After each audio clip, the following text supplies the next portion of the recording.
parábola de la higuera. Y esto está en el capítulo 24 del Evangelio de Mateo, específicamente en el verso 32 al verso 35. La palabra de Dios dice de la siguiente manera. Pero antes de leer esa palabra, quiero recordarle que por favor agarre su teléfono, apacha ahí donde dice compartir, aquí, ahí me tiene una opción, le doy aquí y entonces ya él me dice aquí publicar. Inmediatamente yo le acabo de mandar invitación a más de 400 personas que son mis amigos, que son mis contactos que yo tengo aquí en mi teléfono. Probablemente muchos de ellos, al caerles mi publicación, van a empezar a ver. Pero ustedes son muchos, hermanos. Si cada uno hace lo que yo acabo de hacer, probablemente unas 5,000 personas pudieran en este momento también poder ver este tema que vamos a compartir. Así que le invito a ahí donde dice compartir, apache ahí usted, lo voy a volver a hacer, voy a molestar un poquito a mi gente, me da esta opción, aquí le doy en esta parte de aquí, y ahora donde dice publicar, y ya yo le envié este tema, se lo acabo de enviar a más de 400 personas que yo tengo como contactos aquí en mi Facebook. Así que hágalo usted, por favor, no sigamos adelante sin que usted haga esa operación. También a través de WhatsApp se les envió el link de esta transmisión para que usted también se lo pueda mandar a todos sus contactos de WhatsApp y así muchas personas puedan tener acceso a escuchar esta palabra. Nos interesa que la gente pueda escuchar esta palabra del Señor. Mateo capítulo 24, versículo 32, dice lo siguiente: de la higuera aprended la parábola. Cuando ya su rama está tierna y brotan las hojas, sabéis que el verano está cerca. Así también vosotros, cuando veáis todas estas cosas, conoced que está cerca a las puertas. De cierto os digo que no pasará esta generación hasta que todo esto acontezca. El cielo y la tierra pasarán, pero mis palabras no pasarán. ¿Por qué Jesús les da esta parábola acerca de la higuera? Y quiero repetir la lectura porque quiero que usted preste atención. De la higuera aprended la parábola. ¿Qué es lo que tenemos que aprender? Pues que cuando la higuera, su rama está tierna y sus hojas brotan, es tiempo de verano, el verano está cerca. Así que no tengo yo que estar preguntando cuándo va a ser el verano. Simple y sencillamente al ver que la higuera, sus ramas están tiernas y sus hojas empiezan a brotar, la higuera me está diciendo el verano está cerca. Entonces el Señor dice, así también cuando ustedes vean todas estas cosas, conoced que está cerca a las puertas. ¿El qué? La venida de Cristo. Cuando vean todas estas cosas, ¿qué cosas? Más atrás las explica, más atrás las dice y yo se las voy a dar. Pero dice, cuando vean todas estas cosas, entonces conoced que la venida del Señor está cerca a las puertas. Y luego dice, de cierto os digo que no pasará esta generación hasta que todo esto acontezca. ¿De qué generación se refiere? Lo vamos a hablar también. Y luego el Señor dice, el cielo y la tierra pasarán, pero mis palabras no pasarán. A raíz de todo esto, o más bien, la razón por la que toda esta capítulo 24 del Evangelio de Mateo aparece en la Biblia, Jesús lo habló, fue porque en el verso 24, en el capítulo 24 más bien dicho, y verso 1, dice que cuando Jesús salía del templo y ya se iba, se acercaron sus discípulos para mostrarle los edificios del templo. Estamos hablando del templo conocido como de Herodes, pero que es el mismo templo que 500 años antes había restaurado Zorobabel, había trabajado el sumo sacerdote Josué, habían trabajado Esdras, habían trabajado Nehemías, y toda aquella generación que había regresado de Babilonia después de los 70 años de cautiverio en Babilonia, habían restaurado ese templo, del cual ellos mismos no estaban complacidos, porque al ver la reconstrucción que ellos hicieron, estoy hablando en los días de Zorobabel, estoy hablando hace 2500 años, al comparar ese templo con el templo de Salomón, ellos se frustraron, ellos se decepcionaron porque por supuesto no era igual. El templo de Salomón fue único, el templo de Salomón fue majestuoso, el templo de Salomón era impresionante. El templo de Salomón es una de las 7 maravillas del mundo antiguo. Fue algo impresionante, forrado de oro. En los días de Salomón no se le prestaba atención a la plata, porque había tanto oro en el reino de Salomón que la plata no se tomaba mucho en cuenta. Así que aquel templo de puro oro, de tanto oro, forrado en oro, que fue destruido por Nabucodonosor, y que luego, 70 años después, regresa Zorobabel, regresa Esdras, regresa Nehemías, regresa el sumo sacerdote Josué y reconstruyen el templo, lo vuelven a hacer. Pero cuando lo ven y lo comparan con el de Salomón, ellos dijeron nada que ver. Y entonces surgen las palabras maravillosas del profeta Ageo, que les dice: no se preocupen, porque la gloria de esta casa postrera va a ser mejor que la casa primera. Entonces, pero se está refiriendo a Ageo, no a ese templo que habían reconstruido, sino al tercer templo que van a construir los judíos, y más que a ese templo que van a reconstruir los judíos, más bien se está refiriendo al tiempo cuando en la Nueva Jerusalén, entonces no haya ni siquiera templo, porque el templo va a ser Jesús mismo. Y entonces ahí es donde el profeta está diciendo: la gloria de la casa postrera será 7 veces mayor que la gloria de la casa primera. Es decir, que el templo que va a existir en el milenio, en el reino milenial, no va a ser un templo físico, va a ser el mismo Señor Jesucristo.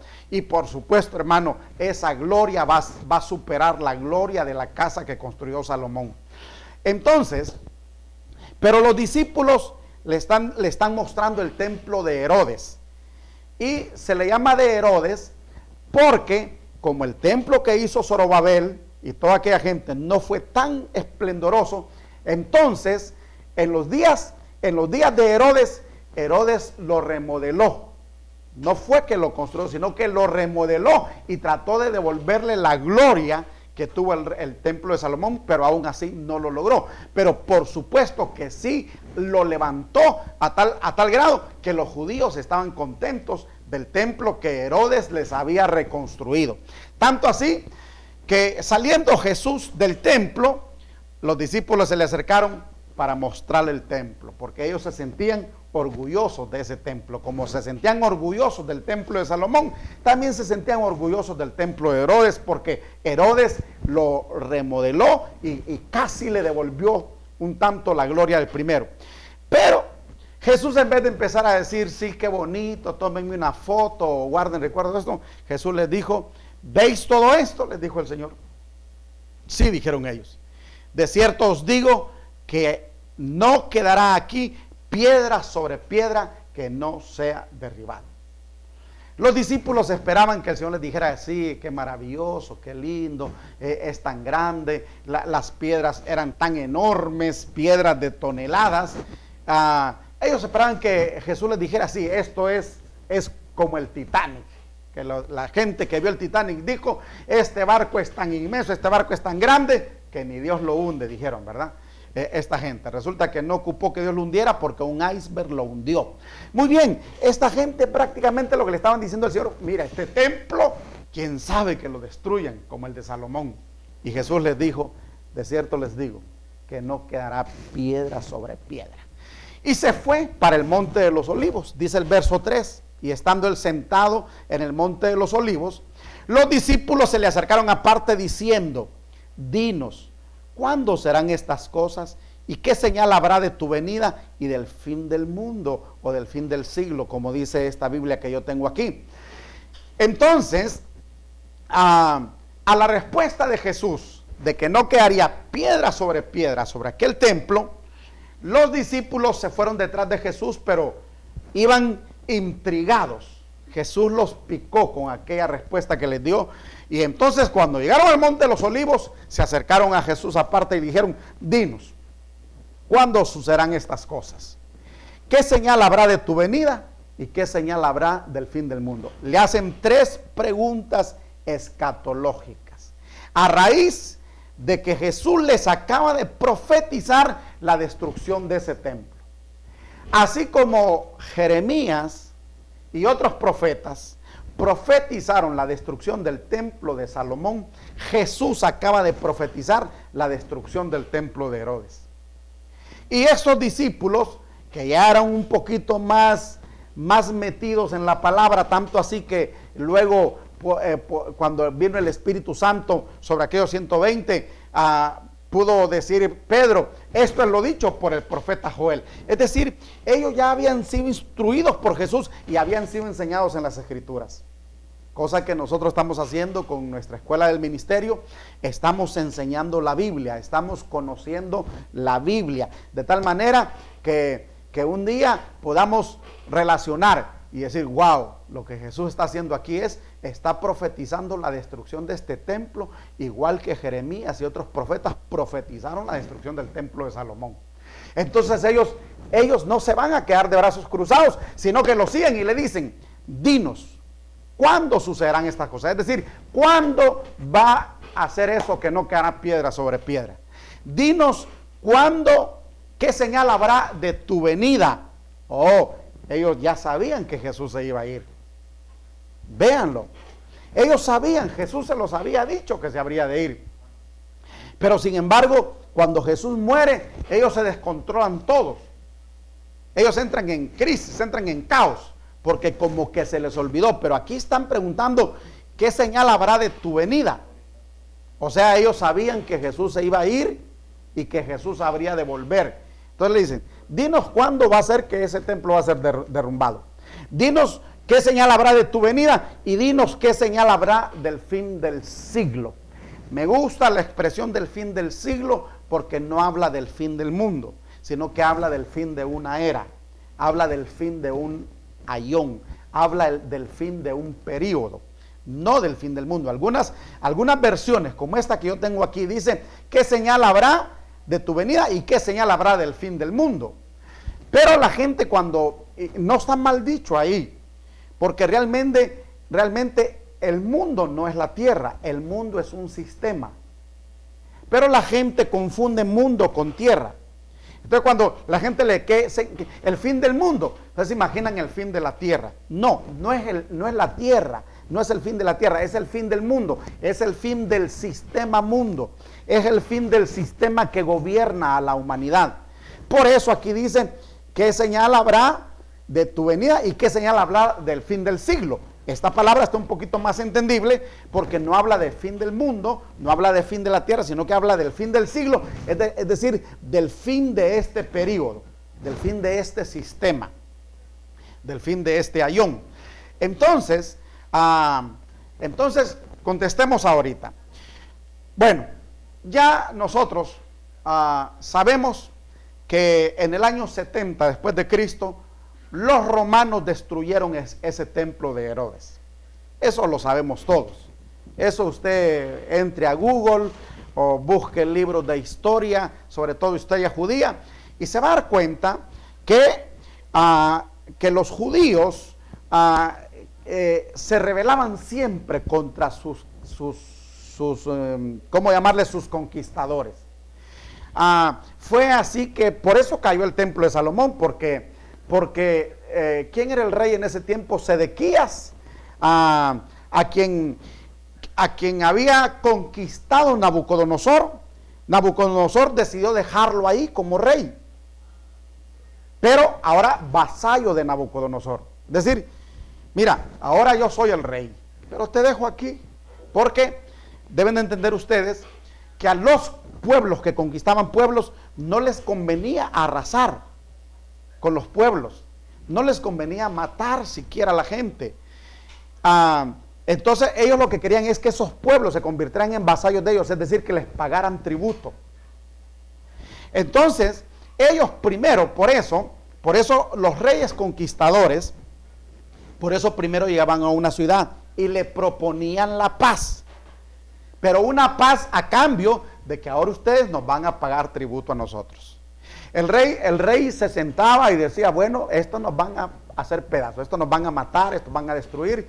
Bueno, ni modo, convengamos con ellos en la paz y paguémosle impuestos, paguémosle tributo. Entonces venía el rey y se iba y decía, mira, no voy a poner otro gobernador ni voy a poner un rey, a ti te voy a dejar como rey, a ti que eres el rey te voy a dejar como rey, pero me vas a pagar tributo. Muy bien, acordaban, Nabucodonosor se fue, pero Sedequías se rebeló unos años después contra Nabucodonosor, y Nabucodonosor entró en cólera, entró en ira, y fue cuando fue a destruir el templo y arrasó con todo, porque Sedequías, que había firmado paz con él, traicionó, rompió ese acuerdo, rompió ese pacto, y Nabucodonosor fue y destruyó todo. Entonces, todo esto es interesante, porque así como Sedequías se rebeló contra Nabucodonosor, los judíos se rebelaron más adelante. Esa es la historia famosa de los macabeos. Los macabeos se rebelaron contra el imperio griego, y entonces se rebelaron porque surgió un rey griego llamado Antíoco Epifanes, que es figura del anticristo, que se metió al templo que habían restaurado Zorobabel, se metió y sacrificó un cerdo ahí, y se metió él ahí haciéndose pasar como Dios. Se metió hasta el lugar santísimo y se hizo pasar como Dios. Esa es figura del anticristo, que ya lo vamos a ver más adelante. Entonces, ante esa abominación que este hombre llamado Antíoco Epifanes hizo en el templo de Dios, los macabeos se rebelaron. Esos son los macabeos que aparecen en la Biblia católica, que son libros históricos bastante buenos, pero que los que consideraron qué libros debían de haber en la Biblia, consideraron que eran buenos libros históricos, pero que no eran inspirados, por no los pusieron. Pero no son malos, como historia son buenos. Ellos cuentan la historia de los macabeos rebelándose contra este Antíoco Epifanes, que es figura, es un rey de la antigüedad que hizo cosas exactamente iguales a las que el anticristo va a hacer dentro de unos días más adelante. Entonces, pero no solo la rebelión de Sedequías, no solo la rebelión de los macabeos, sino que en el año 70 después de Cristo hubo otra revuelta, es decir, los judíos se levantaron en guerra contra los romanos, y los romanos vinieron, acabemos con estos. Este pueblo no nos conviene. Si ustedes recuerdan al leer la Biblia, una de las razones por las que quisieron detener a Nehemías cuando Nehemías se estaba reconstruyendo fue porque los enemigos mandaron cartas al rey diciéndole: rey, no permitas que este pueblo se levante, porque si este pueblo se levanta, se va a levantar contra ti. Si tú estudias la historia de este pueblo, te vas a dar cuenta que es un pueblo que tiene sus propias leyes y que no se somete a ninguna otra ley, porque se sometían a la ley de Dios. Este pueblo no le gusta tener otros reyes encima, porque ellos están esperando un rey eterno que viene para con ellos. Y mandaron cartas a los reyes y le dijeron: no permitas que esta gente reconstruya, porque se van a rebelar. Dice que el rey leyó y dijo: es cierto, este pueblo así es. Este pueblo tiene sus propias leyes, este pueblo tiene su propio Dios, este pueblo no adora otro Dios. Que era mentira, porque eran idólatras hasta más no poder. Por eso es que Dios se enojaba con ellos. Pero cuando les convenía, Jehová es nuestro Dios. Es como la gente que ni fu ni fa, como dicen. Es la gente tibia, ni fría ni caliente, que vive mal, pero cuando le conviene, Dios. Cuando le conviene. Cuando no le conviene, entonces baila con quien le invite a bailar. porque así eran los judíos, bailaban con Baal, bailaban con Astarte, bailaban con Milcom, bailaban con todos los ídolos habidos y por haber, bailaron. Pero cuando les convenía, entonces Jehová. Muy bien. Entonces, en el año 70 se cumplió la profecía de Cristo, el templo fue totalmente derribado. Los romanos lo derribaron. Solamente quedó lo que conocemos como el Muro de los Lamentos. Mi hermano querido, eso es todo lo que hay del templo de Herodes, lo que se le conoce como el segundo templo. No nos confundamos porque uno dice el templo de Salomón, el templo de Zorobabel, el templo de Herodes. No, pero es que este templo es el mismo, porque este templo de Zorobabel no fue destruido. Lo que hizo Herodes fue hermosearlo, remodelarlo, ponerlo bien bonito. Por eso que solo se habla de un tercer templo, que es el que se está esperando que se construya. Pero si nosotros sacamos cuenta es Salomón, Zorobabel, Herodes, entonces este tendría que ser un cuarto. Pero si ustedes se dan cuenta, solo se habla de un tercer templo. Realmente va a haber un cuarto que es en el milenio, porque ese tercer templo va a volver a ser destruido, va a volver a ser arrasado. Ese templo va a durar menos que el de Salomón, va a durar menos que el de Zorobabel, porque ese templo, rapidito, en la gran tribulación, va a ser demolido. A los judíos no les ha de gustar oír esto, porque ellos sueñan con levantar ese templo. Es más, los judíos ya tienen ese templo prefabricado. Porque si ustedes han leído la Biblia, y mis hermanos también allá, dice la Biblia que cuando se edificó el templo de Salomón, dice que no se oyó ruido de martillo ni de hacha. ¿Por qué? Porque ese templo fue hecho en las canteras, las piedras eran llevadas ya listas solamente para ensamblar, todo el mobiliario había sido hecho en los días de Moisés, ya solo era irlo a introducir. Las láminas de oro se prepararon y luego solo se fue a poner. Así que dice que no hubo ruido cuando se hizo el templo de Salomón. Pues los judíos están volviendo a hacer lo mismo. Los judíos ya tienen prefabricado el tercer templo. Busquen un programa en internet que se llama Noticias de Israel. Y ahí se van a dar cuenta que ellos ya están preparando a los sacerdotes levitas. Porque recuerden que el sacerdocio se perdió. Recuerden que los levitas fueron dispersados por el mundo. Recuerden que hace 2000 y tantos años, 2000 años, no hay sacrificios porque no hay templo. Así que como no hay templo, no hay sacrificios, tampoco hay sacerdocio.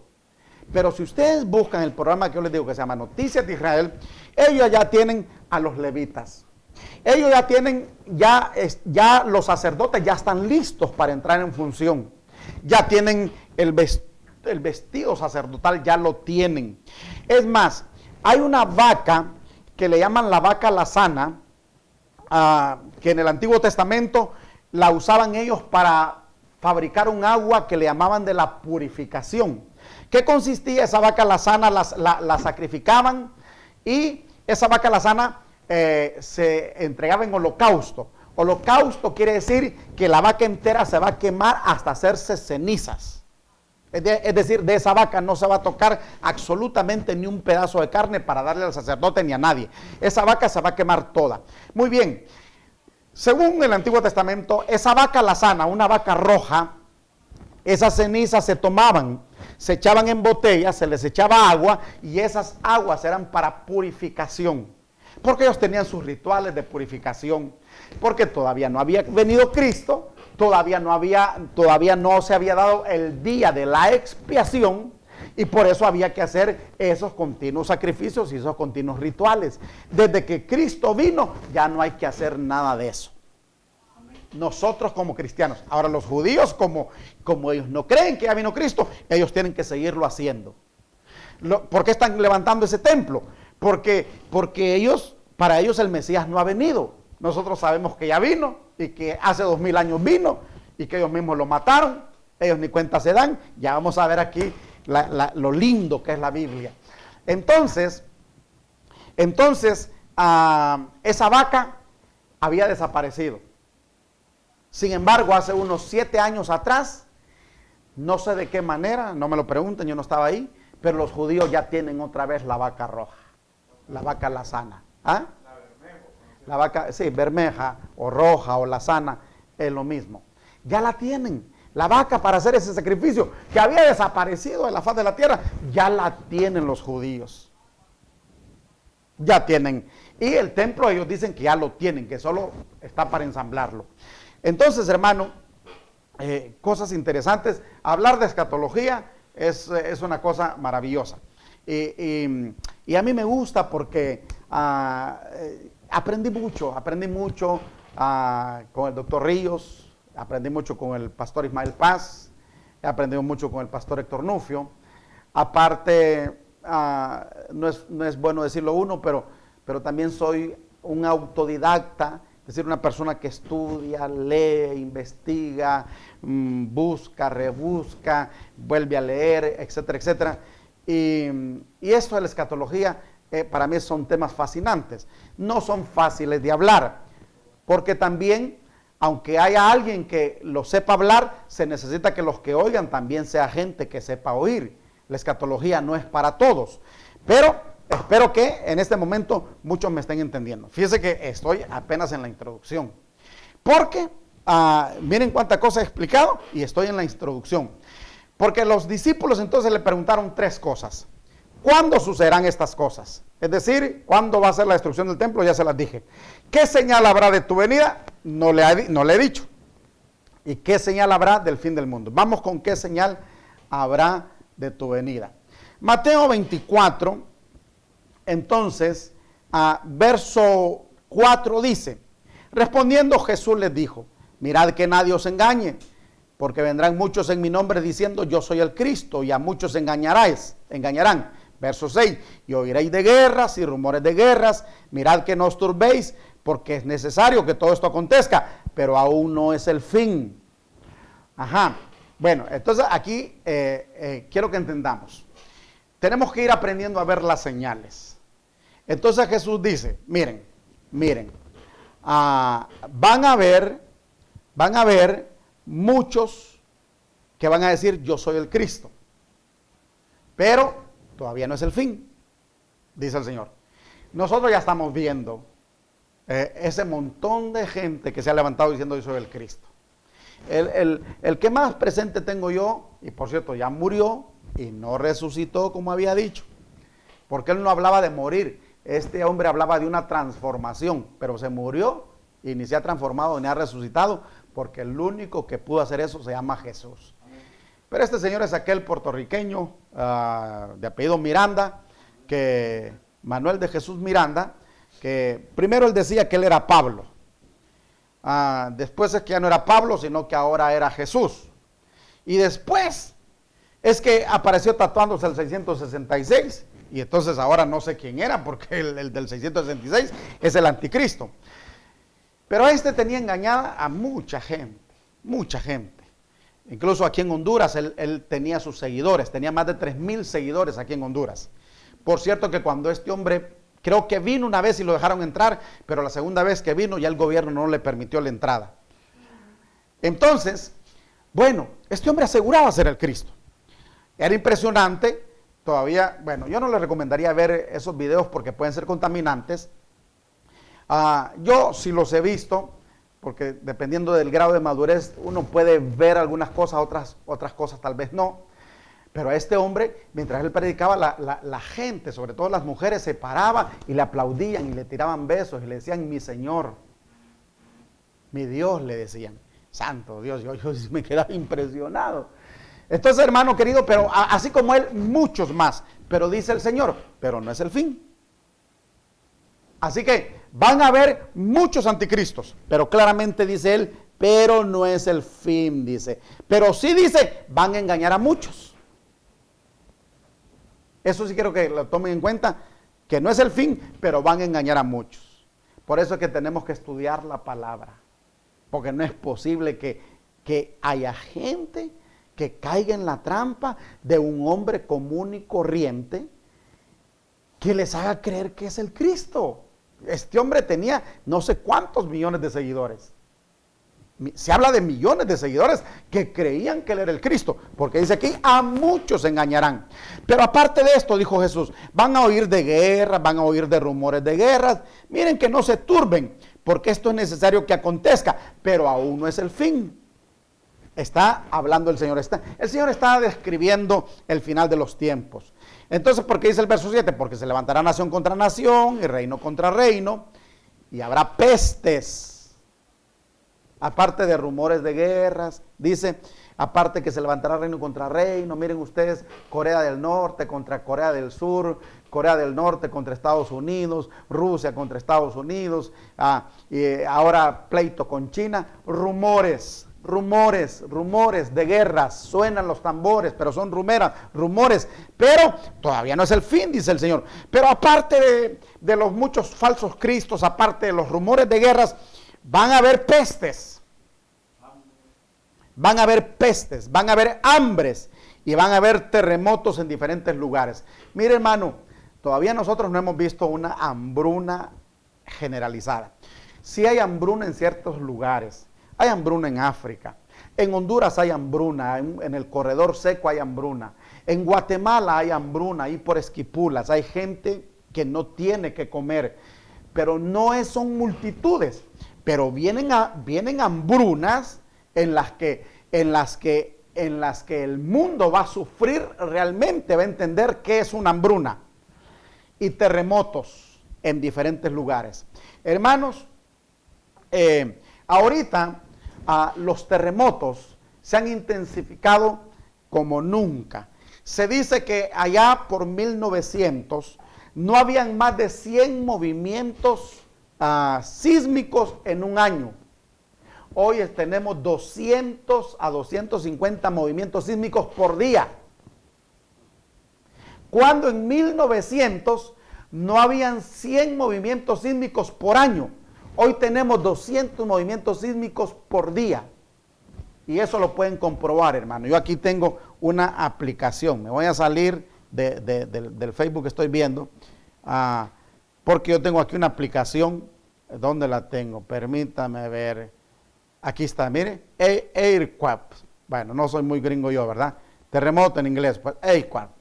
Y esta aplicación a mí me dice en tiempo real, ahí está cargando, todos los movimientos telúricos. Ay, me sale actualizar. ¿Por qué me sale ahorita esta cosa? Bueno, aquí están. Todos los movimientos telúricos que han ocurrido el día de hoy. Miren, hermanos. Todo esto ha ocurrido hoy, ¿ve? Todo esto ha ocurrido hoy. Todo esto ha ocurrido hoy. Todo esto ha ocurrido hoy. Todo esto ha ocurrido hoy. Ahí vamos a llegar donde dice, todo esto ha ocurrido hoy. A partir de las 12 de la noche, hubieron todos estos movimientos telúricos. Todavía no llego a las 12 de la noche. Y hay movimientos telúricos de 4.5. Hay movimientos grandes, hermano. Y mire, aquí hay uno de 0.5 que fue en el Océano Atlántico, en el Océano Norte. Hermano querido, y todavía no llego. Aquí hay otro de 0.5. Y todavía no termino. Le digo que hay más de 200 movimientos sísmicos al día. Hermanos, lo que pasa es que la gente no quiere darse cuenta, la gente no quiere percibirse. La tierra está temblando mucho, bastante, hermanos. Déjenme volver a mi transmisión de Facebook, que me gusta estar chequeando si los hermanos están ahí o se nos están yendo. Increíble, hermano. La tierra está temblando a diario. La tierra se está preparando para el megaterremoto que va a haber en los días de la gran tribulación. El megaterremoto va a botar ciudades enteras, va a hundir islas completas y va a producir el más grande maremoto que jamás se haya visto sobre la faz de la tierra. Así lo dijo Jesús. Sucederán cosas cual nunca han habido sobre la faz de la tierra. Pero el hombre no se quiere percibir. Entonces, el Señor está dando todos estos detalles. Y en el verso 8 dice él, y todo esto será principio de dolores. Entonces, aquí me detengo un poco. ¿Por qué? Porque yo personalmente creo, como miles de personas en el mundo, miles de teólogos y de estudiosos en el mundo, creemos que la iglesia novia va a estar hasta ahí, en donde dice principios de dolores. Cuando empiecen los dolores de verdad, la iglesia novia tiene que ser arrebatada. Porque la novia que se va a casar con Cristo en las bodas del Cordero no va a pasar la gran tribulación por muchas razones, pero yo diría, porque el novio no va a permitir que su novia sea apaleada aquí y después va a ir a las bodas toda apaleada. Él la saca antes del apaleo. Entonces, ahí en donde dice Mateo 24:8, y todo esto será principio de dolores, la gran mayoría de la cristiandad creemos que ahí nosotros nos vamos a la patria celestial, a las bodas del Cordero. Porque inmediatamente dice el verso 9, entonces os entregarán a tribulación y os matarán y seréis aborrecidos de toda la gente por causa de mi nombre. Muchos tropezarán entonces y se entregarán unos a otros y unos a otros se aborrecerán. Entonces, hermano, inmediatamente de todo esto será principio de dolores. Él lo dice claramente, entonces os van a entregar a tribulación. Entonces, hermano, cuando la iglesia novia sea arrebatada, la tribulación se desata sobre la tierra. Ustedes pudieran preguntarme, ¿por qué no dice gran tribulación, sino tribulación? Porque, más adelante vamos a hablar, porque hay una pretribulación, hay una tribulación y hay una gran tribulación. Yo diría que nosotros estamos en la pretribulación. Es decir, estamos sintiendo las pestes y los principios de guerras.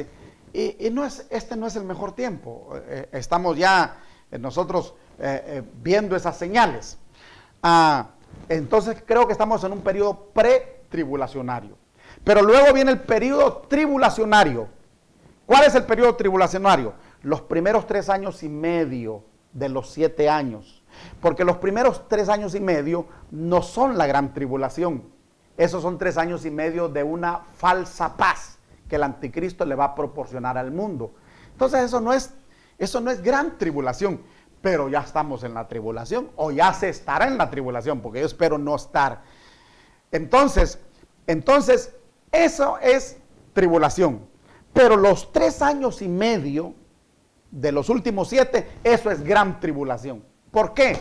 Porque en los primeros 3 años y medio, el anticristo se presenta como aquel jinete de caballo blanco de los 4 jinetes del Apocalipsis, que habla en los 7 sellos del Apocalipsis. Y los primeros 4 sellos son un jinete de un caballo blanco, un jinete de un caballo bermejo o rojo, un jinete de un caballo negro y un jinete de un caballo amarillo. Me voy a adelantar, pero cuando yo hablo de escatología, me gusta hablar muchas cosas. Jinete de caballo blanco, el anticristo que trae una falsa paz al mundo. Jinete del caballo negro, esa falsa paz se cae porque van a haber guerras ya en la parte de la gran tribulación. Jinete del caballo rojo, ese que produce guerras.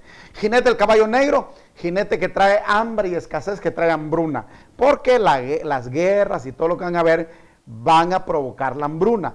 Jinete del caballo amarillo, pestes, porque a raíz de toda la mortandad por guerra, por las muertes y por las mismas armas bacteriológicas que el hombre va a usar, se van a desatar las pestes. A mí no me extrañaría que el coronavirus sea una peste desatada por el mismo hombre. Entonces, hermano querido, el anticristo por 3 años y medio da una falsa paz, a eso se le llama tribulación. Pero a los 3 años y medio, el anticristo rompe el pacto con los judíos y entonces se arma la de Troya y comienza la gran tribulación, porque empieza la persecución contra judíos y comienza la persecución contra cristianos que se quedaron en la gran tribulación. Porque, hermano querido, yo y miles de cristianos más creemos que el arrebatamiento va a ser antes de la gran tribulación y que va a ser parcial. Porque hay otro gran número de la cristiandad que cree que el arrebatamiento va a ser general y que se va a ir toda la iglesia. Ellos creen que el cristiano frío, el cristiano tibio, ellos creen que el Señor se los va a llevar en el arrebatamiento. Porque la teoría de ellos es que dicen, el que es hijo, y aunque se porte mal, es hijo, y el padre se lo tiene que llevar. Ellos no entienden que la salvación es gratis, pero el arrebatamiento es un galardón, el arrebatamiento es un premio que te lo tienes que ganar. La salvación te la dieron gratis, mi querido hermano, no tuviste que hacer nada por ello. Pero quieres irte en el arrebatamiento, tienes que santificarte, porque sin santidad nadie verá al Señor. El arrebatamiento no es gratis, mi querido hermano. El arrebatamiento te lo ganas. Así como lo oyes, es un premio, es un galardón que te lo tienes que ganar. La salvación es gratis. Y tú dices, bueno, y si soy salvo, ¿por qué me quedo en la gran tribulación? Porque una cosa es ser salvo y otra cosa es ser arrebatado. Entonces tú me dirás, pero si soy salvo, ¿por qué me quedo? Porque no diste la medida de fidelidad que tenías que dar. Entonces tienes que ir a la gran tribulación a dar esa medida de fidelidad, a consagrarte en la gran tribulación. Es allá donde el apóstol Juan ve una multitud vestida de ropas blancas que vienen saliendo de la gran tribulación, capítulo 7 de Apocalipsis. Y él ve esa multitud y pregunta, ¿quiénes son esos? ¿Y de dónde han salido? La respuesta es, son los que han salido de la gran tribulación y han lavado sus ropas en la sangre del Cordero. Oh, andaban lavando ropas en la sangre del Cordero. ¿Por qué andaban lavando ropas allá? Porque no las lavaron acá. Porque para irte en el arrebatamiento tienes que ir sin manchas, sin arrugas, sin contaminación y sin cosas semejantes. Si tu ropa está manchada, tienes que ir a lavarla a la gran tribulación. Si por el contrario, si no tienes mancha, ni arruga, ni contaminación, ni cosas semejantes, te fuiste en el arrebatamiento, te vas en el arrebatamiento. Pero si tu vestido blanco está manchado, tienes que irlo a lavar a la gran tribulación. Y allá en la gran tribulación el anticristo te va a perseguir. Ese es el quinto sello, en donde decapitan, en donde cortan cabezas. ¿A quiénes? A los que no se dejen poner la marca, a los que no se dejen poner el sello en la mano derecha o en la frente. ¿Quiénes son los que se van a oponer a eso? Pues los que sepan de eso. ¿Y quiénes son los que saben de eso? Los cristianos que se quedaron porque no dieron la talla, porque su vestido era sucio, pero saben ellos que no se deben dejar marcar, porque el que se deja marcar se perdió. Entonces, hermano, aquí uno levanta la manito, acepta al Señor, te dan la salvación, luego te santificas, eres salvo, pero te vas al cielo porque tu santidad, tu fidelidad te premió, te dio el boleto para que te fueras. Pero en la gran tribulación, para que no te pierdas eternamente, vas a tener que poner tu cabeza para que te la corten. Porque si no pones tu cabeza para ser decapitado y aceptas que te pongan la marca, te perdiste. Te perdiste. Por eso no hay que entrar a la gran tribulación. Por eso Dios es tan misericordioso que permite cosas como esta, para que nos consagremos. Hermano, sabe que mucha gente no se está consagrando en esto. Lo están tomando, hermano, esto nunca se había visto. Esto nunca se había visto. Pero la mayoría de gente ya hasta se está acostumbrando a esto. Y no entiende que Dios como que nos está empujando a la consagración, como que nos está empujando a la santificación. Este es un tiempo, hermano, de purificación.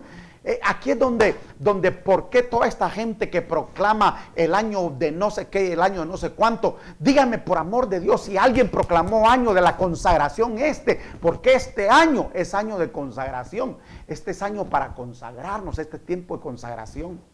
Pero todo el mundo, el año de los viajes, el año de la expansión, el año de la multiplicación, el año en que nos hacemos miles, el año en el que nos hacemos millonarios. Por amor de Dios, hermano. Nadie proclamó el año de la consagración y Dios quiere que nos consagremos. Mire usted todas esas proclamas. Yo no creo en esas proclamas. Yo creo en ellas, Mimi. Yo creo en las proclamas. ¿Por qué? Porque Jesús vino a proclamar el año agradable, pero no creo en las proclamas que la gente hace. Y por eso yo no hago proclamas. Porque antes las hice. Y cuando yo vi que empezaron a hacer proclamas a su antojo, entonces yo no quise participar de eso y no hago proclamas, aunque creo en ellas. Porque empecé a ver que la gente proclamaba lo que le convenía. proclamaba lo que quería, pero no proclamaba lo que Dios quería. Este año 2020, Dios lo que quiere es nuestra consagración, nuestra santificación. Pero tú quieres que sea el año de la multiplicación y el año del pisto. El año de la mega bendición, el año de los mega viajes, el año de las mega conquistas. Hermano, lo digo en forma de sarcasmo. Y lo hago intencionalmente. Para que ojalá que tú que me veas, te salgas de eso, salís de en medio de esa confusión religiosa que ahora hay en el mundo. Salir de esa Babilonia que te confunde. No caigas en esas cosas. Dios nos está empujando a que nos consagremos, hermanos. Si no lo aprovechamos, Cristo va a venir y nos vamos a quedar. Porque Él nos está empujando, nos está diciendo, miren, les voy a dar un empujoncito porque yo ya estoy a la venida y ustedes no están listos. Los voy a encerrar en su casa para que oren, para que lean la palabra, para que convivan con su familia, para que hagan arreglos, para que se perdonen, porque antes de mi venida yo envío el espíritu del profeta Elías para hacer que el corazón de los padres y de los hijos se los vuelva. Dios dice, antes de que yo vuelva, voy a enviar para que sean arreglos familiares. Y mejor tiempo para hacer arreglos familiares que no hay. Hay gente que dice, ya no aguanto estar en la casa. Santo Dios, ¿tanto te molesta tu familia? ¿Tanto te molesta tu esposa? ¿Tanto te molestan tus hijos que ya no aguantas estar en casa? Cuando ahorita tú deberías de decir, wow, qué rico estar en casa. Qué rico estar con la familia. Qué rico disfrutar con la familia. Yo me voy a acostar con mi hijo a su cama. Platicamos.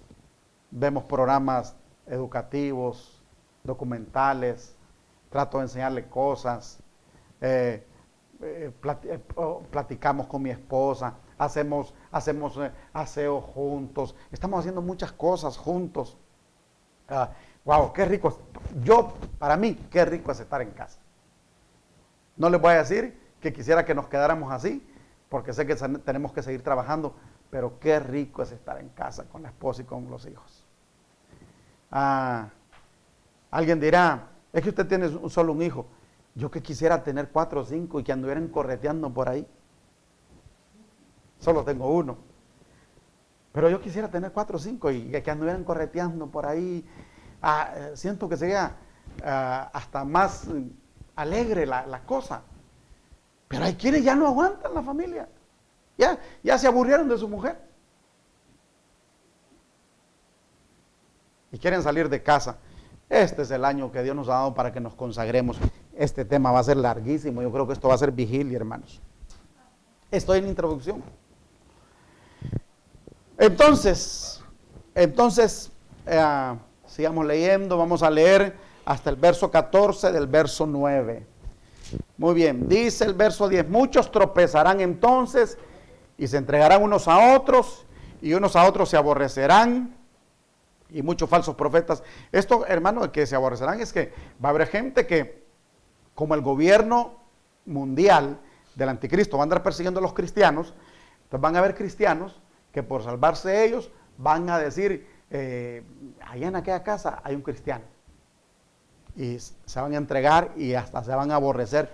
Y muchos falsos profetas se levantarán y engañarán a muchos. Y por haberse multiplicado la maldad, el amor de muchos se enfriará. Mas el que persevera hasta el fin, este será salvo. Y será predicado este evangelio del reino en todo el mundo para testimonio a todas las naciones. Y entonces vendrá el fin. Hermano, todavía este evangelio del reino no ha sido predicado a todas las naciones. ¿Será por eso que el Señor nos está permitiendo predicar por las redes? Porque ahorita nos están viendo en España, en Barcelona, en Valencia, en Madrid, no sé qué otros lugares más de España. Probablemente nos estén viendo en Suecia, conozco gente que vive en Suecia. Nos están viendo en muchos estados de los Estados Unidos. Nos están viendo en México, en Nicaragua. Y a saber en qué partes más nos estarán viendo. Puerto Rico, Canadá, Ecuador. A saber dónde más nos estarán viendo. A saber en qué recóndito lugar nos están viendo ahorita. ¿Será que Dios va a utilizar esto? Porque nosotros no pudimos humanamente ir.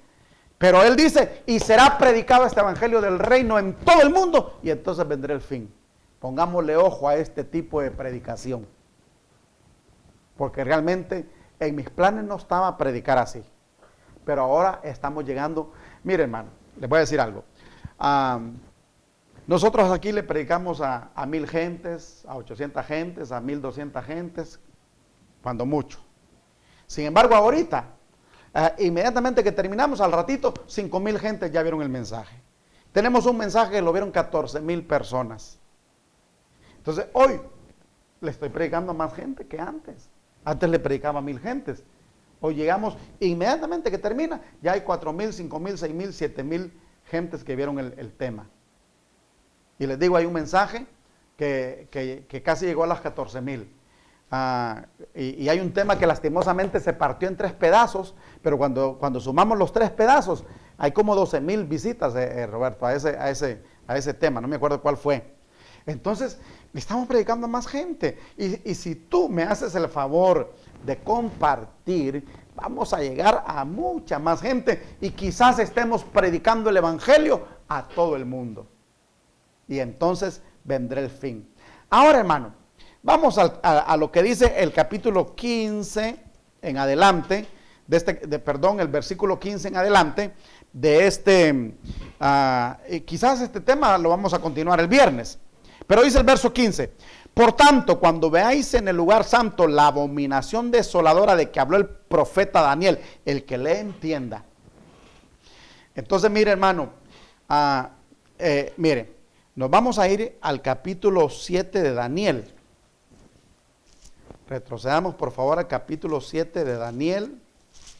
Daniel está después de Ezequiel. Y ahí en el capítulo 7 de Daniel, permítame, aquí es donde está, en este capítulo 7, si me ayudan Roberto a buscar dónde está, o es en el capítulo 9. La abominación desoladora. Sí, es el capítulo 9, versículo 27. A ver.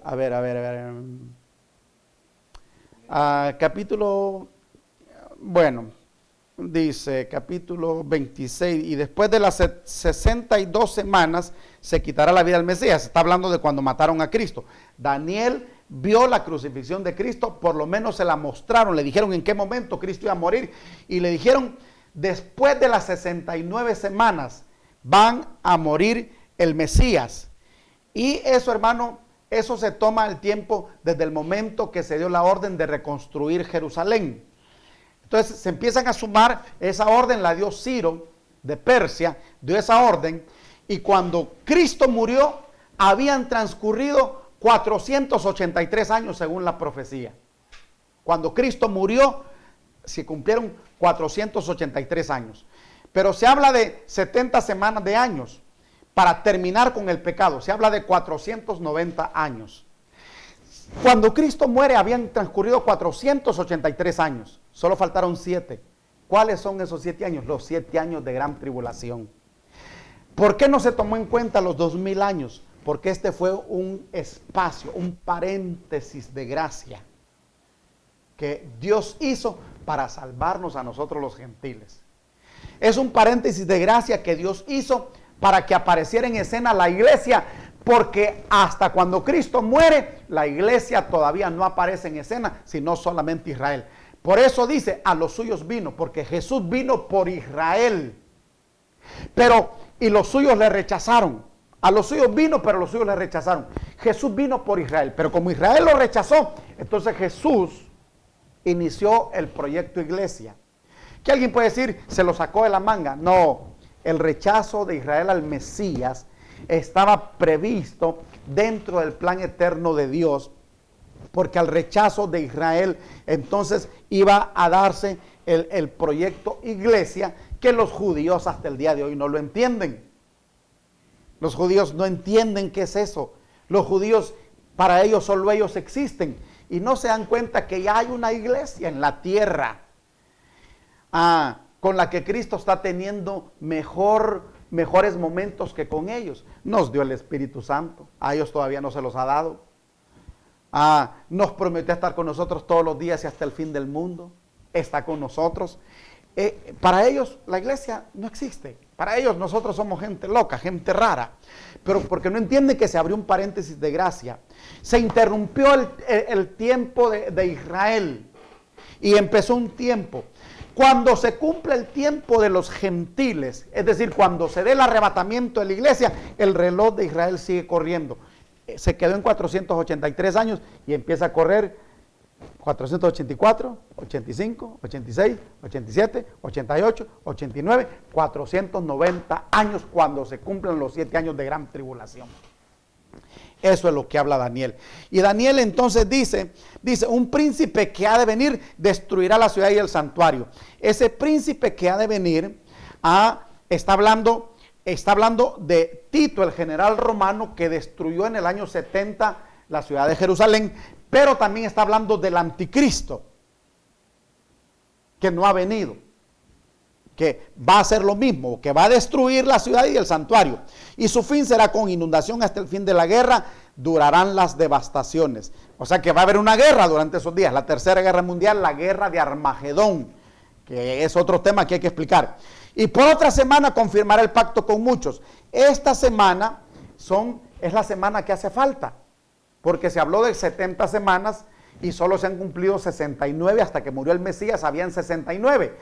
Esta semana y por otra semana confirmará el pacto, es la semana de gran tribulación, en la que un hombre, un líder mundial, hará un pacto con Israel y con la humanidad de transformar al mundo. Y como el mundo necesita ser transformado, lo van a aceptar. Muy bien, pero dice, y a la mitad de la semana hará cesar el sacrificio y la ofrenda. A la mitad de la semana, a los 3 años y medio. Por eso 3 años y medio son de paz. Y cuando a la mitad de la semana él haga cesar el sacrificio y la ofrenda, empiezan los 3 años y medio de gran tribulación. Y después con la muchedumbre de las abominaciones vendrá el desolador, hasta que venga la consumación y lo que está determinado se derrame sobre el desolador. Ese desolador es el anticristo, que Daniel lo estaba viendo hace 2500 años. Daniel escribió eso hace 2500 años. Solamente que Daniel escribió del imperio babilónico, Daniel escribió del imperio medo-persa, Daniel escribió del imperio griego, Daniel escribió del imperio romano, Daniel escribió de la Unión Europea que se está dando en estos últimos días, y Daniel escribió del reino milenial. Y por supuesto, en sus días nada de eso había pasado, así que Daniel se quedó pensando, ¿qué será todo esto? Preguntó él y le explicaron. Y le dijeron que serían cuatro imperios y le explicaron. Le explicaron ahí en el capítulo 2, le explicaron en el capítulo 7, le explicaron. A Daniel le dieron la historia de la humanidad desde los días de Nabucodonosor hasta el fin de todo. Se lo dieron a Daniel, está en el libro de Daniel. El libro de Daniel, yo lo acabo de leer absolutamente todo, yo coloreo. Esta no es la Biblia arcoíris, sino que esta Biblia es una Biblia, aquí donde no he leído, van a ver que todo está en blanco, aquí todavía no he leído, pero aquí donde ya leí yo, todo está coloreado, y los colores son códigos para mí, que me hacen entender un poquito más la Biblia, porque todos esos colores son códigos que yo utilizo para entender mejor la Biblia. Y acabo precisamente de leer este libro de Daniel, no es la primera vez, sino que ya esta es como una cuarta vez que leo la Biblia toda de corrido, y estoy ahorita llegando a Mateo. Por eso ustedes ven que Mateo no está subrayado, porque no lo he leído.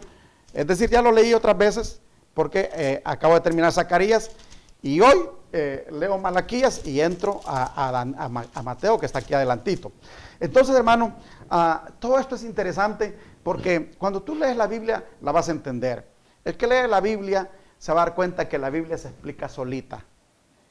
La semana pasada a mis alumnos les estaba hablando precisamente del capítulo 7 de Daniel. Y entonces ellos tenían que leer el capítulo 7 de Daniel. Y la razón por la que les dije que lo leyeran es porque el capítulo 7 primero da la visión que tuvo Daniel. Pero inmediatamente después de que da la visión, le explican a Daniel en detalle qué es lo que pasó. Y les dije, hermanos, ese capítulo 7 se explica solito, ni siquiera me iban a necesitar que yo se lo explicara, porque solo era de leerlo, porque él se explica solito. Y Daniel explica el Apocalipsis, y el Apocalipsis explica a Daniel. El Antiguo Testamento explica el Nuevo Testamento, y el Nuevo Testamento explica el Antiguo Testamento. Lo que necesitamos es leer. Simple y sencillamente lo que necesitamos es leer. Dios mío, ya van a ser las 8:30 y estamos en la introducción. Sí, es que la escatología, hermano, y aquí podemos hablar tema por tema. Yo he ido mencionando muchos temas que se puede sacar un tema de cada cosa que hemos hablado. Entonces, ¿qué es lo que estamos leyendo aquí? En el capítulo 24 y verso 15 estamos leyendo de la abominación desoladora, ¿verdad? Bueno, me fui a Daniel porque Daniel habló de esa abominación desoladora. ¿A qué se le llama la abominación desoladora? Pues Daniel habla de dos cosas.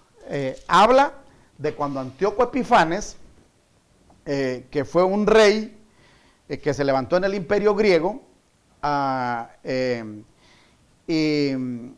y Epifanes quiere decir manifestación de Dios. Por eso él se llamó Antíoco Epifanes, porque él era un anticristo. Él creía que él era Dios.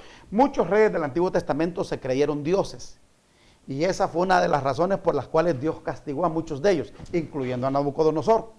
Porque Nabucodonosor se paró y dijo, esta es la gran Babilonia que yo construí. Al rey de los asirios también Dios le dice, te creíste Dios, proclamaste que eras Dios, pero te voy a mostrar que eres hombre. Al rey de Tiro también le dice, te creíste Dios, subiré al cielo y todo lo demás, pero te voy a demostrar que no eres más que un hombre. Entonces muchos reyes se creyeron dioses. Este Antíoco Epifanes se creyó Dios. Como en los días de Antíoco Epifanes existía el templo de Salomón, este se metió al templo y se metió hasta el lugar santísimo y se sentó ahí. Y en el altar donde se sacrificaban los holocaustos a Dios, sacrificó un cerdo, sabiendo él que era abominación. Los judíos no podían ni siquiera comer cerdo, mucho menos matar un cerdo en el altar de Dios. Él lo hizo.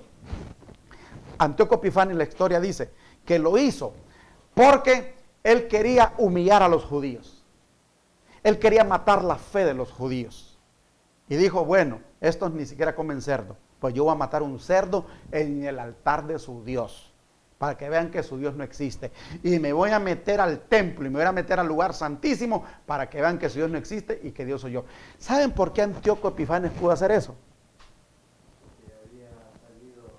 Exactamente, porque Dios ya no estaba en el templo.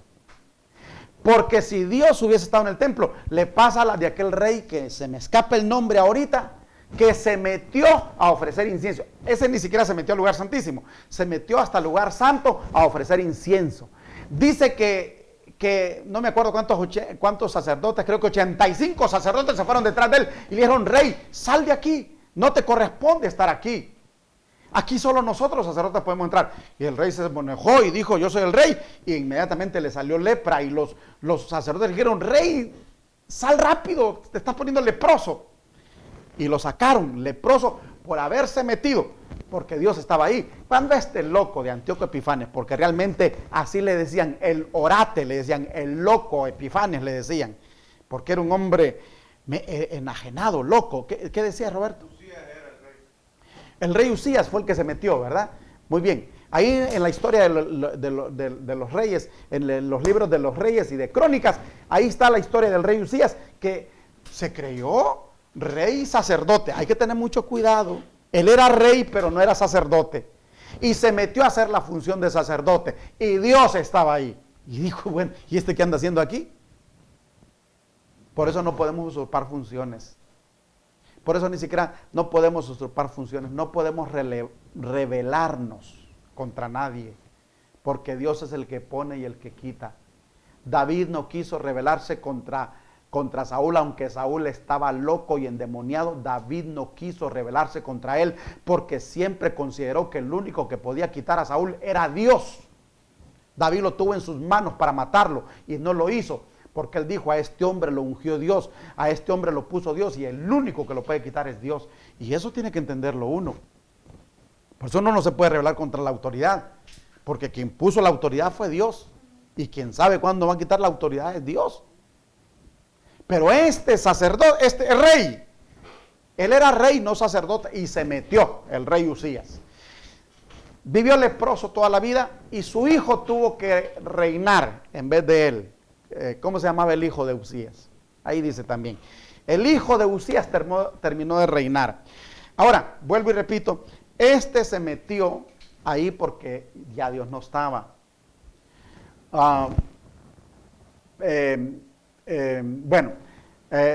Estoy hablando, hermano, para no confundir.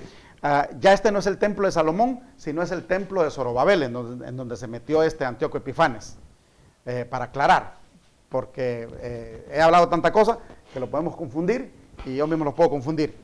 No fue el templo de Salomón. Del templo de Salomón Dios se había ido también. Este se metió, quiero aclarar, se metió al templo de Zorobabel, que es donde está la revuelta de los macabeos, porque... El mismo de Herodes, exactamente. Pero ¿qué pasa? Es que recuerden que en el templo de Herodes, Cristo, Dios no estaba. Por eso, ¿por qué? Porque no le prestaron el templo a Cristo. Cristo tuvo que ir a predicar a las plazas porque no dejaron entrar a Dios al templo. Y en ese templo fue donde ofreció, y por eso fue la revuelta de los macabeos. Valga la aclaración, porque estoy hablando tantas cosas, hay tanta cosa en mi cabeza. Pero por eso fue la revuelta de los macabeos, porque este hombre hizo eso. Pues bien, lo que quiero decir, hermano, es que eso que hizo Antíoco Epifanes es lo mismo que va a hacer el anticristo. Él se va a meter al templo que los judíos restauren. Y qué triste, ¿verdad? Ojalá los judíos, si alguno me oye, no se enoje, lo más seguro es que sí. Pero el templo que ellos van a hacer no es para que Cristo entre, sino que para que entre el anticristo. Qué triste, ¿verdad? El templo que los judíos van a hacer no es Cristo el que va a entrar, sino el anticristo.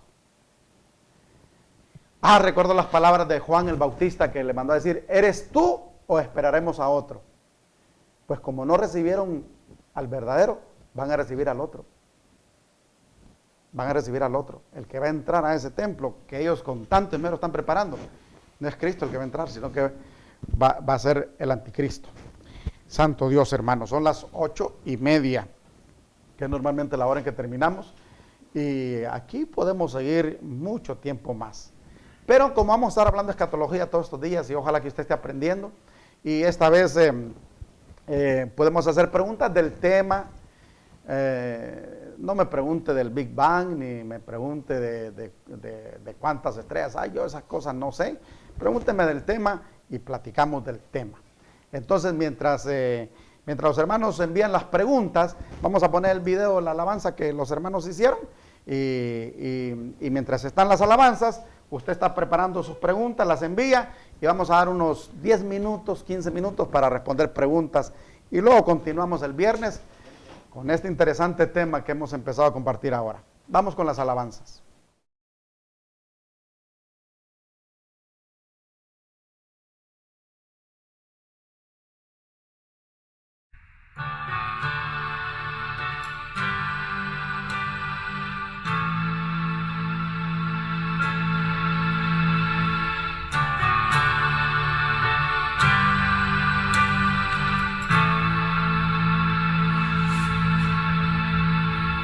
Cuánto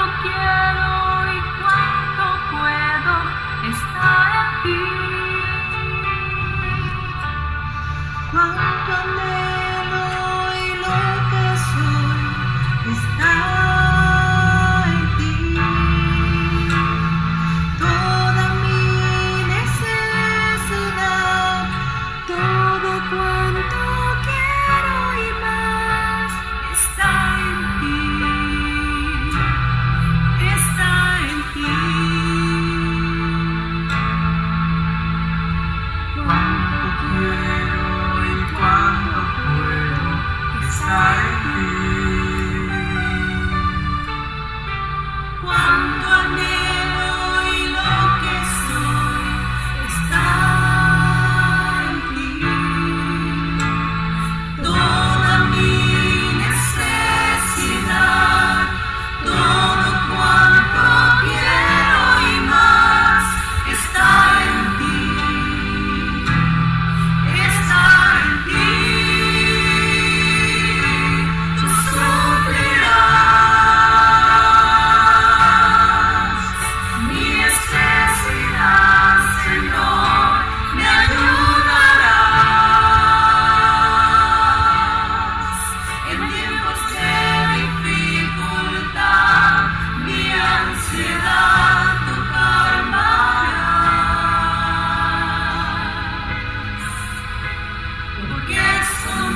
Bien, hermanos, estamos aquí ya de regreso. Hay algunas preguntas que han entrado.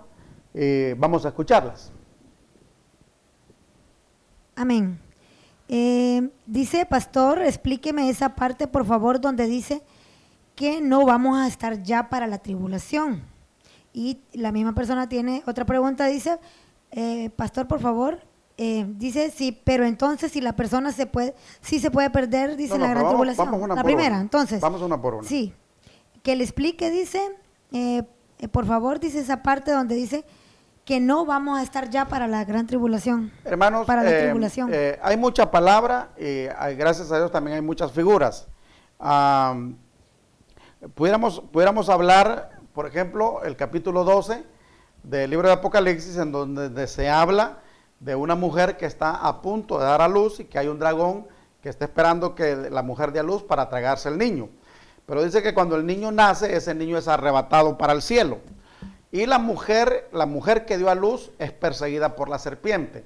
En ese capítulo 12 de Apocalipsis se está hablando de una iglesia que es la mujer que tiene habitando dentro de ella otro ente, por llamarlo de alguna manera, que es el hijo que está dentro, que aunque está dentro de la mujer, no es parte de la mujer, porque cuando nace, entonces son dos personalidades diferentes, la mamá y el hijo. En el momento que el hijo está dentro, parecen ser una sola persona, pero son dos.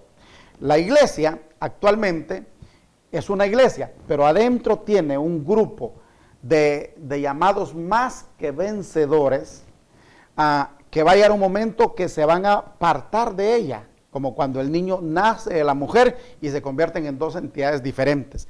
Entonces, ahí se ve en el capítulo 12 que el que es arrebatado es este que nació, no esta que lo dio a luz. Esta es la iglesia en general. Pero dentro de la iglesia en general hay un grupo de gente consagrada, hay un grupo de gente más entregada que otro. En la iglesia de Cristo hay gente que así como alaba a Dios, así también fuma. En la iglesia de Cristo hay gente que así como viene a la iglesia, también adultera, también fornica. Entonces, esa gente no va a poder ser arrebatada por su conducta. Sin embargo, hay un grupo de consagrados, hay un grupo de gente entregada, hay un grupo de gente santificada que va a tener que dar a luz la mujer para que se lo lleven al cielo. Y la figura es porque va a salir de la iglesia. Va a salir de la iglesia. Entonces, pero también tenemos figuras como por ejemplo Enoc, que fue arrebatado antes de que vinieran los juicios, el juicio del diluvio sobre la tierra. Dice que Enoc caminó con Dios y Enoc agradó a Dios y Dios lo trasladó. Enoc es figura de esos arrebatados y no es figura de los que se quedan. Noé tuvo que pasar por el juicio del diluvio. Son los que se quedan pasando el juicio de la gran tribulación en figura. ¿Quieres otra figura? Elías fue arrebatado, Eliseo se quedó. Elías es figura de los que son arrebatados y Eliseo es figura de los que se quedan. Dice que inmediatamente que Elías fue arrebatado, 42 muchachos, que si lo traducimos a años son 3 años y medio, le hicieron la guerra y le decían calvo y lo insultaban a Eliseo. Y aparecieron unos osos y se comieron a los muchachos. Todo eso son figuras, son figuras. El hecho, mira, y todos esos son temas que uno los puede hablar uno por uno. Moisés fue rechazado por los judíos, por el pueblo, y le dijeron, ¿quién te ha puesto a ti por juez sobre nosotros? Cuando Moisés mató a aquel egipcio porque estaba maltratando a un hebreo. ¿Quién te ha puesto por juez? Y Moisés tuvo que irse por el rechazo que le hicieron sus propios hermanos. Moisés se fue al desierto. Allá en el desierto, Moisés se casó. Y cuando Moisés vino casado. Cuando Cristo venga a encontrarse con los judíos, Cristo viene casado. Y esa va a ser una de las preguntas que los judíos van a tener. ¿Y ella quién es? Con la que me casé. ¿Y cuándo te casaste? En las bodas del Cordero. Entonces, mientras los judíos están en gran tribulación, mientras los judíos están en tribulación con el faraón, Moisés se está casando allá. Y cuando regresa a encontrarse con ellos, viene casado. Otra figura, José. José fue a parar a Egipto, su familia lo rechazó, pero cuando se encontraron otra vez, José estaba casado con Asenat. Entonces, ¿te casaste? Sí, me casé. ¿Y quién es ella? Mi esposa. Entonces, hermano querido, aquí hay tanto que explicar y tan poco tiempo. Tendríamos que hablar de la esposa del hijo y de la esposa del padre, porque la esposa del padre es Israel y la esposa del hijo es la iglesia. Entonces hay tantas cosas, hermano, pero el punto es que esto no todo el mundo lo entiende, no todo el mundo lo capta. Por eso es que nosotros bendecimos a Dios de que lo hemos podido ver y que entendemos que sin santidad nadie verá al Señor y que tenemos que consagrarnos para nosotros poder optar a ese arrebatamiento. La salvación es gratis, pero el arrebatamiento no. Vamos a la otra pregunta. Para terminar con las consultas de los hermanos, pero entonces sí, las personas se pueden perder en la gran tribulación por dejarse colocar la marca, entonces sí se pierde la salvación, preguntan los Bueno, hermanos. hermano, mire, le voy a contestar de una forma que contestó un día un hermano, ante tanta pregunta de si la salvación se perdía, y dijo, la salvación no se pierde, el que se pierde es la persona.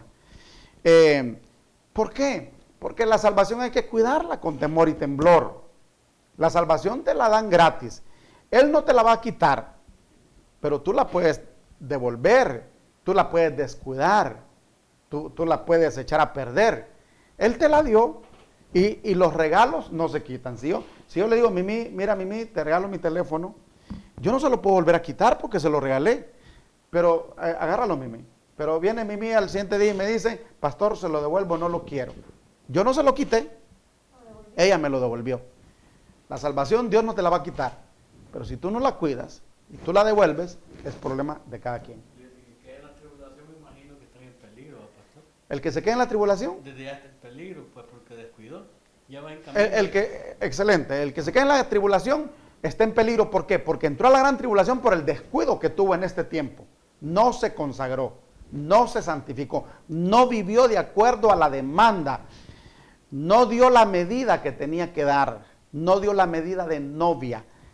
No estuvo enamorado de Cristo, no estuvo apasionado por Cristo, vivió una vida común y corriente, no vivió una vida entregada, por eso se queda en la gran tribulación. La hermana Olga de Maradiaga nos pregunta, le pregunta, pastor, que en qué versículo del capítulo 24 nos encontramos en este momento. Bueno, yo creo que estamos entre el 1 y el 8. No le puedo decir exactamente, porque estamos entre el 1 y el 8. Actualmente. Después del 9 ya aparece la tribulación, pero entre el 1 y el 8, ahí nos encontramos todavía. No sé si estamos en el 6, en el 7, pero sí estamos entre el 1 y el 8, porque ya en el 9 aparece la gran tribulación. Leticia Calderón, Dios le bendiga, pastor. Mi pregunta es, ¿qué pasará con los que murieron tibios? ¿Podrán limpiarse la gran tribulación? Los que ya murieron tibios. Esa es una tremenda pregunta. ¿Quién preguntó eso? Se llama Leticia Calderón. Leticia Calderón. Hermana Leticia, esa es la pregunta del millón. ¿Qué pasará con los que murieron sin haber dado la medida? Eso vamos a ver que el hermano Moreno la responda. No, pastor, dice. Esa es una tremenda pregunta, hermano. Esa es una tremenda pregunta. ¿Qué pasará con los que murieron sin haber dado la medida? ¿Será que los van a resucitar para irse en el arrebatamiento? ¿O van a quedar ahí dormiditos todavía? Porque se murieron sin haber dado la medida. Eso, hermano, lo vamos a dejar para el próximo capítulo, a esta misma hora y por este mismo canal. Mabiel Reyes pregunta, pastor, ¿cómo sabemos si estamos listos para irnos en el arrebatamiento? Buena pregunta, hermana Mariel. ¿Cómo sabremos si estamos listos para irnos en el arrebatamiento? A mí me hicieron esa pregunta. Pastor, ¿cómo sé yo que estoy dando la medida? Tienes que estar enamorado porque estamos hablando de una novia que está próxima a casarse, una novia a la que le van a conceder vestirse de lino fino, que son las acciones justas de los santos.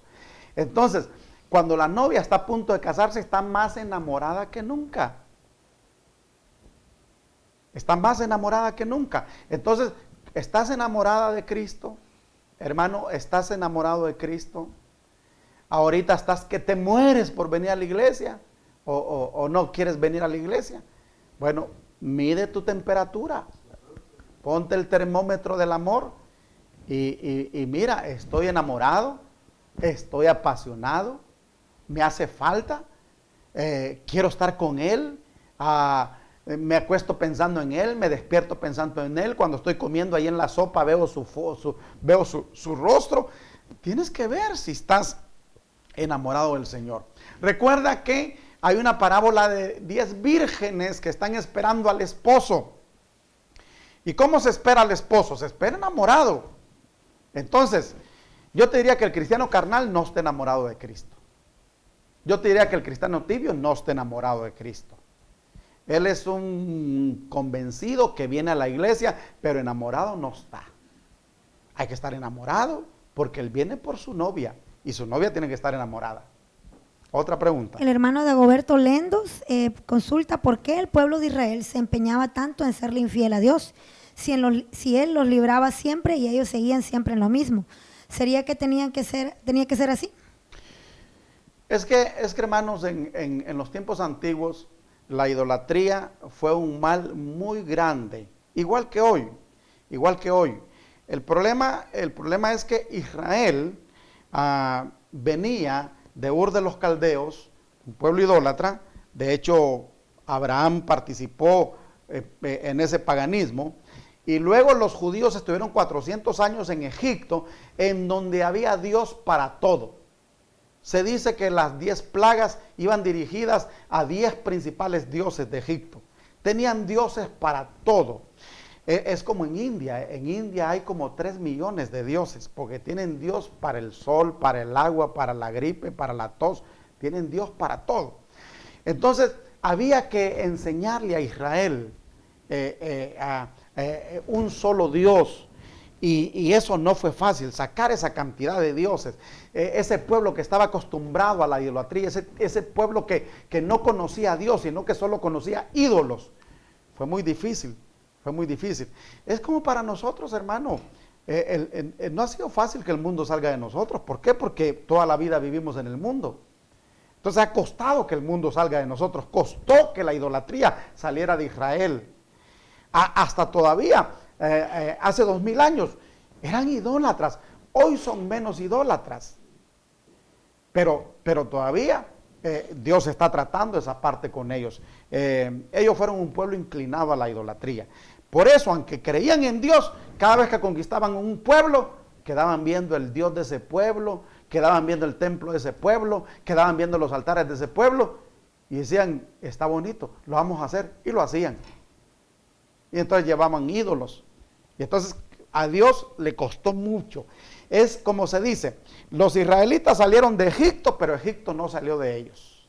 Nosotros salimos del mundo, pero ha costado que el mundo salga de nosotros. Entonces sacar esa idolatría de Israel no ha sido fácil. Hermano Lendos, leas el libro de Oseas.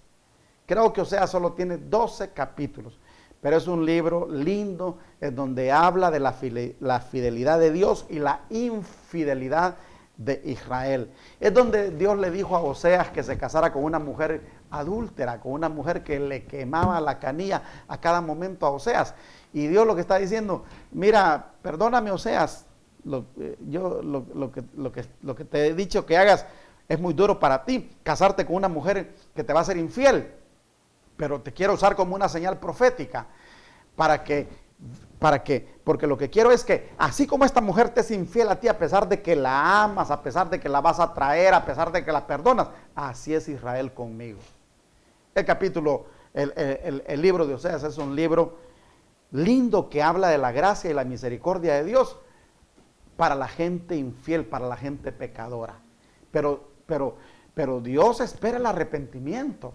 Y eso es lo que tenemos que entender. Mire, hermano, si tú hasta hoy no das la medida de novia y mañana quieres ser novia, lo que tienes que hacer hoy mismo, después de este mensaje, es irte a orar, es irte a limpiar, es irte a purificar, es ir a renunciar a tus pecados, a tus cosas ocultas, a tus cosas malas y empezar a enamorarte, que mañana amanezcas enamorado del Señor y mañana ya estarás siendo parte de la novia. Otra pregunta. Seilin Puerto, pastor, dice que si le puede explicar, capítulo 7 de Apocalipsis, los 144,000 sellados, capítulo 7 de Apocalipsis. Capítulo 7 de Apocalipsis. Habla de los 144,000 sellados. Bueno, recordemos que tenemos 144,000 sellados de Israel y tenemos 144,000 sellados de todas las naciones. En este capítulo 7 que creo que está hablando, después de esto oí 4 ángeles en pie sobre los 4 ángulos de la tierra, que tenían los 4 vientos de la tierra, para que no soplase viento alguno sobre la tierra, ni sobre el mar, ni sobre ningún árbol. Vi también a otro ángel que subía de donde sale el sol y tenía el sello del Dios vivo, y clamó a gran voz a los 4 ángeles a quienes se les había dado el poder de ganar la tierra y el mar, diciendo: no hagáis daño a la tierra, ni al mar, ni a los árboles. Y aquí está el verso 4. Y oí el número de los sellados, 144,000 sellados de todas las tribus de los hijos de Israel.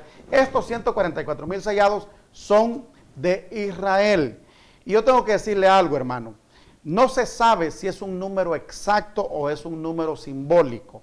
Pero esto está hablando de 12,000 sellados de la tribu de Dan, de 12,000 sellados de la tribu de Zabulón. Son 12 tribus, 12 por 12, 144. Lo que se supone es que van a salir 12,000 sellados de cada tribu, que al final van a ser 144,000 sellados de todo Israel. Pero el libro de Apocalipsis es muy simbólico. Como pueden ser 144,000 personas exactas, puede ser un número simbólico que está hablando de judíos con los que Dios va a trabajar en la gran tribulación. Es decir, judíos que van a reconocerlo a Él y que Dios va a poder utilizar en la gran tribulación. Otra pregunta. Pues ya se nos acabaron las preguntas, tenemos unos saludos nacionales. Bueno, vamos con los saludos entonces. Bien, dice Nelson Martínez, saludos, familia Martínez enamorado, Chamelecón. Anthony Gómez, Dios les bendiga, desde la Rivera Hernández. Karina Hernández también dice: Dios les bendiga a todos, desde Cabañas. Blanca Tábora dice que nos está viendo desde La Lima. Glenda María López, también saludos, nos está viendo en Cabañas. El pastor René Córdoba nos comenta: el Señor suplirá toda necesidad conforme sus riquezas en gloria, desde San Manuel. Y Irma Castro, saludos hermanos, Colonia Moderna. El hermano Axel Ross, bendiciones desde Choloma Cortés. Danilo López, Dios les bendiga hermanos, desde Cabañas. Josué Daniel Martínez, Dios les bendiga hermanos, desde Las Vegas, Victoria Lloro. Carlos Rivera también dice: Dios les bendiga hermanos, familia Rivera Moradel, desde Cabañas están viéndonos. Nevia Martínez, saludos hermanos, de Residencial Villarreal. Olga de Maradiaga también dice: Dios les bendiga hermanos, ella nos está viendo con su familia desde Choloma Cortés. Y por último tenemos a el hermano Juan Carlos Soto, bendiciones a todos desde el dulce nombre de Copán. Desde el dulce nombre de Copán. Mire pues qué interesante, ¿verdad? Dios les bendiga a todos ustedes, hermanos. Les esperamos el próximo viernes. Vamos a continuar hablando de este tema, porque fíjate que este tema se llama la parábola de la higuera y no hemos hablado todavía de la parábola de la higuera. Y este tema probablemente nos vamos a llevar hasta el domingo. Hay mucho que aprender, hermanos. Y ahora que estamos en casa, es tiempo de aprender. Les quiero decir que en estos temas escatológicos ustedes pueden hacer preguntas. Ahorita los agarramos de sorpresa porque normalmente yo no contesto preguntas. Pero en estos temas escatológicos, como sé que son un poquito enredados y no todo el mundo los entiende y se quedan dudas, entonces usted puede preguntar. Así que de esto que hemos hablado, usted puede preparar sus preguntas y enviarlas. Las vamos a contestar el próximo viernes. Y mientras estamos desarrollando el tema del viernes, o la parte que vamos a desarrollar el viernes, usted también va a poder estar haciendo preguntas, las cuales vamos a contestar para aclarar, porque esto no es fácil de entender. Que Dios les bendiga, hermanos, muchas gracias por su sintonía y no se olvide siempre de compartir para que más gente pueda escuchar y ver esta programación. Que Dios les guarde, mis queridos hermanos.